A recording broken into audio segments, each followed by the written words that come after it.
Hello and welcome to FinTech Futures' latest executive interview. I'm Ruby Hinchliffe, reporter at FinTech Futures, and here with me today I have Jaya Vaidhyanathan, CEO of BCT Digital, the FinTech arm of digital transformation provider Bar1 Cybertech. If you're not familiar with BCT Digital, the firm's risk management product suite, RT360, recently won the Rising Star Award presented by Chartis Research, a leading provider of research and analysis on the global market for risk technology. BCT Digital's client spans as many as 20 countries. The fintech's products use emerging technologies such as big data, AI patterns, and creative analytics to revamp firms' digital experiences. And now, with the human aspect of banking rapidly declining, these emerging markets, or technologies rather, are becoming ever more important. So let's dig into them further. Let's start off, Jaya, with loan fraud. Plenty of it is happening across the world, particularly during and post-pandemic, as demands for loans reach new highs. How has big data changed the way your approach to loan fraud at Bar1 Cybertech works? Loan frauds happen because of a lot of reasons. Let's look at the worldwide scenario in case of where defaults occur. Defaults occur, A, because of the inability to pay, which is largely prevalent. And then you have the willingness to pay, which is what you classify as loan frauds. And willingness to pay, though there are less number of such cases, they have a far-reaching impact because they can wipe out balance sheets of large banks. So when you look at the loan fraud, the way we use big data is quite different. What is traditionally being used in banks worldwide is traditional data sources such as your loan origination system, or you would use core banking systems. Whereas where big data goes in, it gives you real-time data alerts. It looks at, let's say you're looking at a diversion of funds. It would look at it not post-mortem, but as soon as the beneficiary is set up, it would go into the realm of big data and check, is the beneficiary a blacklisted company? Have the directors been dumping shares in the market? Are they in the news for the wrong reasons? Have they been subjected to frequent management or tax audits? So you have a whole range of data that you work with that can prevent a fraud from happening rather than looking at it post-mortem. And then in the realm of inability to pay, you would look at leading industry indicators, just such as commodity information, which is used as a lead indicator rather than a lag indicator. Got it.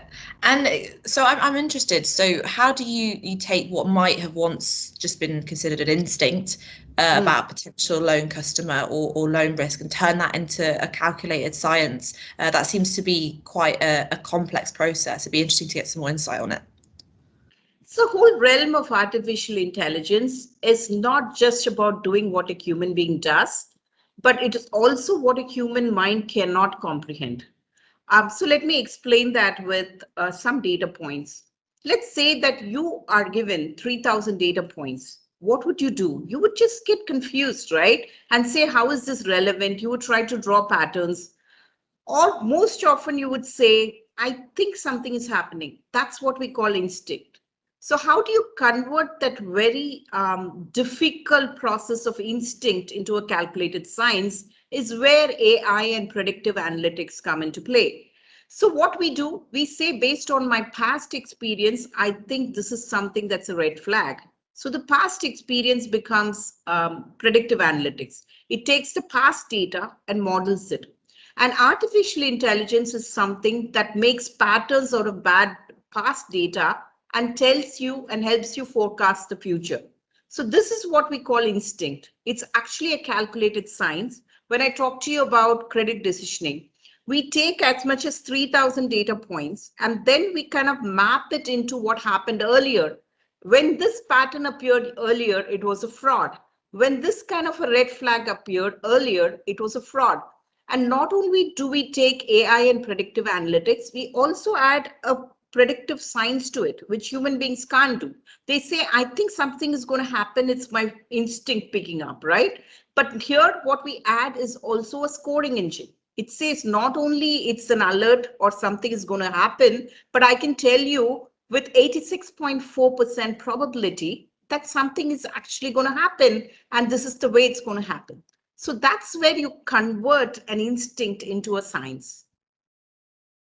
That's really interesting because I've never heard that before, and it is really interesting to hear it explained. What about the global relevance of better credit decisioning tools? Does this depend on countries' compliance requirements, for example? We operate in 20 countries and we are a leading risk management provider in about 20 countries. So you look at it, there is a compliance requirement in different countries. They're defined in different words, but they essentially mean the same. In US, you call it OCC guidelines. In Australia, you call it APRA. In Europe, you call it something else. But it's all essentially coming down to governance and principles around compliance. So in Europe, each country has a different norm, but most of them have standard guidelines, and so do you in UK. So most of what they've done is they've prescribed a set of guidelines and said, here is how you look at credit decisioning. Here is how you look at credit risks. And there is a pattern in which it's married to a compliance requirement, because as long as it's a guideline, then banks may or may not have to comply. But as long as it becomes a governing principle, then all of us have to comply, which is where all countries are coming in. And the pandemic has just accelerated that timeline because, as you know, credit risks and credit crisis is on the rise universally. Sure. And there's so much data around these days, which often makes me feel like we need to be more specific about what kind of data we're talking about. So what sorts of data are you using at Bar One Cybertech? So for this particular solution that we were talking so much about, there are different kinds of data we use for different solutions. And we work across a spectrum from the user side of data to core front office and back office and mid office. Often you see that digital experience is all about what the customer feels, which is what we call front office. But bulk of the issues lie in the mid office and the back office.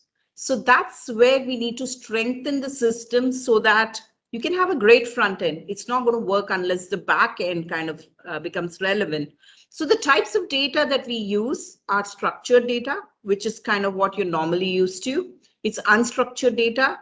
It's text data that resides in banks in different pockets and is never seen or used post collection. So it could be OCR relevant textual data, which is contextual, right? I'll explain with an example. When you look at an annual report and it says no adverse comments, that's usually when you use the text mining tool, it takes that as one hit because it's no adverse comments. How do you kind of say it's actually an adverse comment? It's a slightly different way that you look at the data. And then, of course, the realm of big data, which is more what exists in the web. It is in the form of news. It's in the form of it's in the form of analysis, because you would see that a director actually dumped shares, or there were frequent resignation of the board, or you could kind of see that they had a lot of churn in the management layer. These are reported in the news, and it's just a news item in isolation, but it becomes an input into the credit decisioning tool when you look at it as red flags. So different types of data are used, and you kind of make a pattern out of it, and then you have a trigger of libraries that says when this happens, this is what it means or could mean. And then you could either have a human layer look at it, or you could have your AI kick in.